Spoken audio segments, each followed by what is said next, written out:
Welcome to this week's UEN Capital Update video. I'm Margaret Buckton, your UEN Legislative Analyst. Primary topics for this week, we're going to talk about charter schools, exactly what is a charter school, and the details of House File 813. We'll review some of the bills on the move, lots of little things, and tell you what bills are still in committee. Well, the status of charter school legislation, Senate File 159, the Governor's School Choice Omnibus Bill, was approved early in the session in the Senate, is still in the House Education Committee, and one division is specific to charter schools. In the House Education Committee, they took the language in that one division and had a separate bill now titled House File 813. It was approved by the House Education Committee and is on the House calendar, containing only those charter school provisions. It must be approved by the House and then by the Senate Education Committee to survive the April 2nd fundal deadline. So what exactly is a charter school? Well, we turn to the National Association of Public Charter Schools for their definition, and they describe charter schools as independently operated public schools that have the freedom to design classrooms that meet their students' needs. Charter schools operate under a contract with a charter school authorizer, usually a nonprofit organization, a government agency, or a university.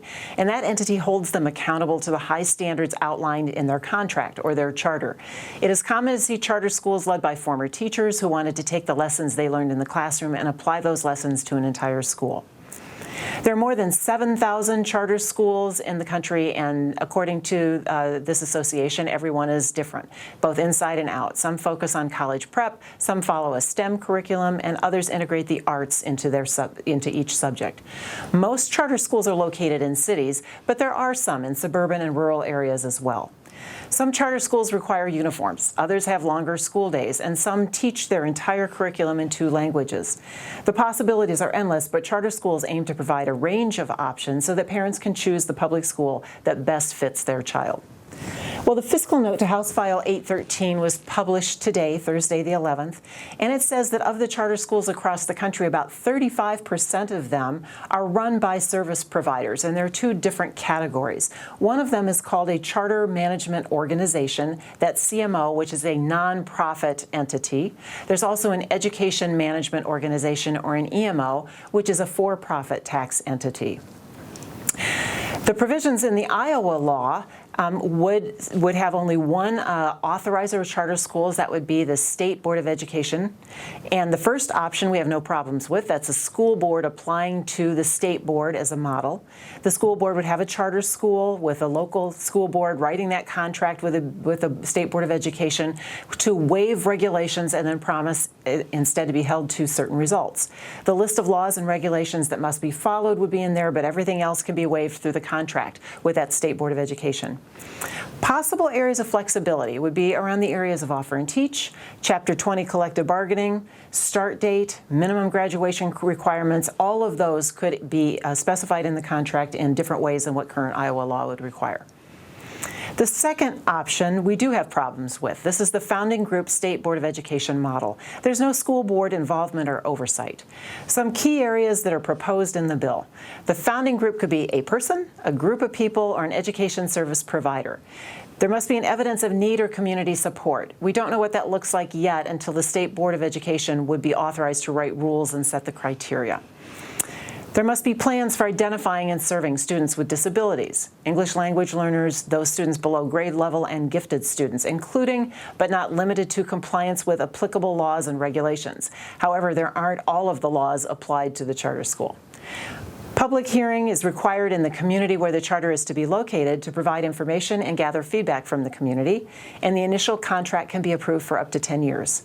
The governing board of the charter school is elected or appointed, but there's nothing in this current proposal that requires them even to be Iowa residents or parents of students in the school. Now, House File 813 specifies that the charter schools are exempt from all state statutes and rules and any local rule, regulation, or policy applicable to a non-charter school except a lengthy list of those things they have to do. On that list, they have to live up to the federal, state, and local health and safety requirements. They can't be a religious school. They have to follow civil rights law.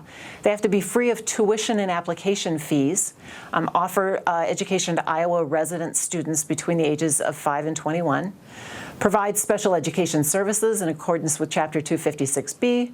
They have the same financial audits, procedures, and requirements as a school district, except the fiscal note does flag an issue with private entities and not sure how that would work.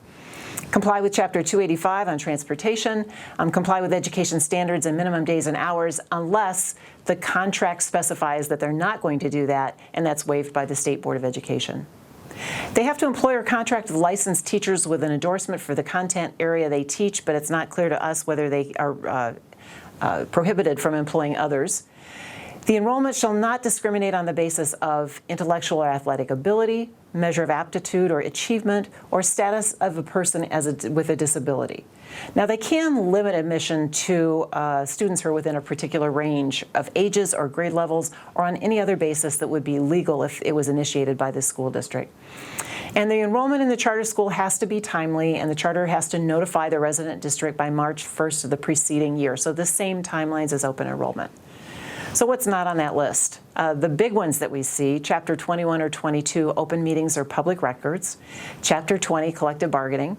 The governing board is not required to be Iowa residents. They may be elected or appointed, but we're not sure by whom. And free and reduced price lunch participation is not specified, or fee waivers for low-income students. Technically, anything in Chapter 12 administrative rules that's not on that previous list of requirements and anything else can be waived by the State Board of Education in the contract. Our concerns with this bill, and these things have proven out across the country in other charter schools. One thing is that discrimination is subtle. The examples that we get from other states, you could have a college prep admission that's not based on test scores or aptitude, but prerequisites, like you have to pass algebra in the 8th grade, for example, in order to have a math college prep experience. Parent involvement or contract, requiring parents to have a certain number of hours of volunteer service a week. That can effectively screen out single parents or parents who don't have time or resources. Other fees, computer or textbook fees, extracurricular participation fees, transportation fees, anything except tuition and application fees are allowed. Policies can weed out students, too. We heard a story from some charter schools in Wisconsin that have strict attendance policy. Any 3 unexcused absence and the student is expelled. They also have heavy suspension and expulsion usage compared to other schools. High expectations without student support to accomplish, or requirements of parent involvement that parents can't live up to. There's nothing in this proposal, by the way, that if a student comes back to the regular public school, that the money doesn't follow them. The money stays with the charter school, so it appears. Marketing can be more intensive to targeted groups and less so to those groups who may be struggling with their public school experience today. And without public records, we are all less able to verify the intention and the effect of these practices. We're going to take a break from charter schools for a minute and talk about bill action the week of March 8th. There are several bills that made it through. I'll give you the highlights, but make sure you check your weekly report for all of the details. UEN has been following Senate File 544, tiered English language learner weighting. It has 2 weightings of a 0.21 for intermediate students and a 0.26 for intensive students. That got through committee and is on the Senate calendar. Senate File 545, a new bill, has Learning Recovery Task Force to study the impact of COVID on student learning. That's on the Senate calendar. There's a long list on your screen there, but we're just going to talk about a couple of them here. House File 770 with licensure renewal. That should really help teachers with their time, allowing teachers who have work on an individual professional development plan or other professional development to count toward licensure renewal. It was approved unanimously in the House, now goes over to the Senate. House File 308, Senior Year Plus Proficiency, has alternative measures for students to be eligible for those concurrent courses. That was signed by the governor. House File 318, Preschool for Young 5-year-olds. That doesn't begin until the 2022-23 school year, would allow districts to serve 5-year-olds in preschool and count them for budget purposes. It was approved by the House 96-0 and now is over in the Senate.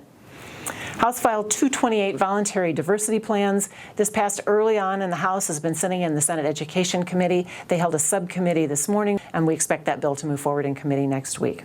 And then lastly, because I reported in error that the bill was dead due to the funnel, and it's not, House File 602, School Activity Fund transfers would allow you to transfer funds from your general fund to your school activity fund for just the period, the next specified limited period. It passed 94-2 and is now over in the Senate Education Committee. Other bills of interest that didn't receive any motion yet this week, but we still expect them to down the road. Senate File 467 is the online learning virtual snow days. That's still on the Senate calendar. We still expect an amendment to that and hope that it'll get over to the House. House File 532 is the one-time funding, the funding supplement for in-person instruction. Remember early on in the session, the Senate included in the SSA funding bill $65 per pupil for all districts except Des Moines for the costs associated with COVID instruction. The House stripped that out. They had their own bill, House 532, for this one-time funding supplement. It's been sent over to the Senate Education Committee and has not yet had consideration of the subcommittee. Senate Study Bill 1243 is the Education Appropriations Bill. It starts some of the other line item appropriations discussions. It's been introduced but has not yet had the committee discussion. Coming up next week, the Senate will continue to debate Senate files and the House will debate House files. House File 808, the Education Provisions Bill, and House File 813, the Charter Schools Bill, will be on the House calendar most likely. Check your weekly report for details. So your advocacy action task list for this weekend really focus on that founding group model in the charter school proposal. ISFIS did a summary that gives you some additional thoughts to share, especially if you engage in a dialogue back and forth with your legislators. It's a review of the National Association of Public Charter Schools report and what we've seen in school districts across the nation that have charter schools.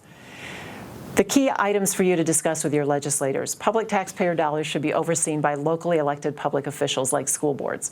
We already have a public school charter law in Iowa. Districts are already providing innovative, personalized instructional opportunities to help our students be successful in the 21st century and beyond. We don't need an education management organization with no Iowa connections telling Iowans what's best for our students. And really share what your district does that help your students prepare for the future, such as innovative program offerings, personalized instructional opportunities, re-engagement programs for students that haven't been successful in school, concurrent enrollment opportunities, career and technical academies, and collaborations with local business and apprenticeship programs. Specifically ask them to vote no on the founding group state board model in the charter school bill. Well, UEN resources to help. Check out the new website. We had updated that call to action on charter schools last Friday afternoon. Everything in there is still accurate, up to date, and will help you with your advocacy with your legislators. And don't forget to keep us informed of contacts and relationships that you and your team members are having with legislators. Thank you to our UEN corporate sponsor, BoardWorks, for their support of UEN programs and services. You can find information about how they can help your district on the corporate sponsor page of the UEN website. And most of all, thank you for your advocacy efforts on behalf of the students in your schools. We'll see you next week.